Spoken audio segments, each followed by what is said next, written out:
અર્થતંત્રમાં પહેલા આપણે એક આમ સીધી લીટી દોરીશું. અહીં સહેજ પોળો ભાગ રાખી અને એ નળીને પૂરી આટલે સુધી બનાવીશું. હવે એટલે સુધી બનાવ્યા પછી જેમ તમે વૃક્ષની એમ બે ડાળીઓ કરો છો એમ આને બે ભાગમાં વહેંચી દઈશું. આટલું કરી લીધા પછી અહીંયા એક ચોરસ બોક્સ બનાવી દઈશું જે સ્વર યંત્ર છે. એની નીચે થોડીક આવી સી આકારની રીંગો પહેરાવેલી હોય એવી રીંગો દોર દઈશું જે સી આકારની કાસ્કીમય રીંગો છે. શ્વાસ નળી દબાઈ ના જાય એના માટે. હવે આટલે આવી ગયા આપણે. અહીંયા પહેલું કામ કરીશું કે આપણે અહીં એક લંબચોરસ બોક્સ બનાવીશું. એમાં અડધું આ બાજુ રે અડધું આ બાજુ રે એક્ઝેક્ટ એવી રીતે એક આવું લંબચોરસ બોક્સ તૈયાર કરી દેવાનું આટલું, જેથી બંને જે ફેફસાનો શેપ છે એ સેમ રહે. અહીં વચ્ચોવચ લીટી કરી દેવાની. મતલબ એવો થયો કે એક ફેફસું આ તરફ એક આ તરફ.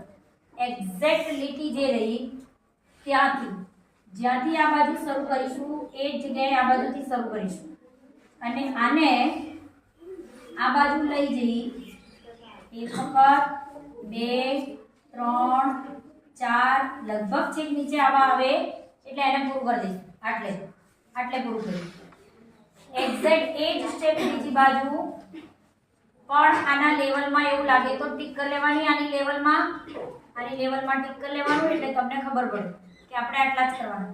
તો એક વખત, બે, ત્રણ, ચાર અને આ પાંચમી વખત આવે એટલે અહીંયા છોડી દીધું. હવે આની એક્ઝેક્ટ અંદરની બાજુએ ફરી બીજી એક લાઈન કરીશું. તમારે આખી કરશો તોય ચાલશે. બીજી એક લાઈન કરીશું. એને આખું ફેફસું છે અહીંથી ઉપર લઈ ગયા. એક મિનિટ, એ બાજુ નહીં, આને ભલે આ બાજુ લઈ ગયા. પહેલા અંદર જોઈએ કઈ બાજુ પૂરું થાય છે. ચલો આ બાજુ લઈ ગયા. અહીંયા હોલ બનાવ્યું એટલે એને કટ કરેલી છે. નીચેથી લીધું, હોલ બનાવ્યું, નીચેથી લીધું, હોલ બનાવ્યું. બરાબર. આ રીતે 4 સુધી હોલ બનાવી દઈશું. છેલ્લી જે રહી એને આપણે સહેજ પહોળી રાખી અને આમ કરીને અહીંયા પૂરી કરી દઈશું. અહીં વચ્ચે આવો એક શેપ કરી દઈશું એટલે છેલ્લી પાંસળી આપણે પૂરી દોરી કહેવાય.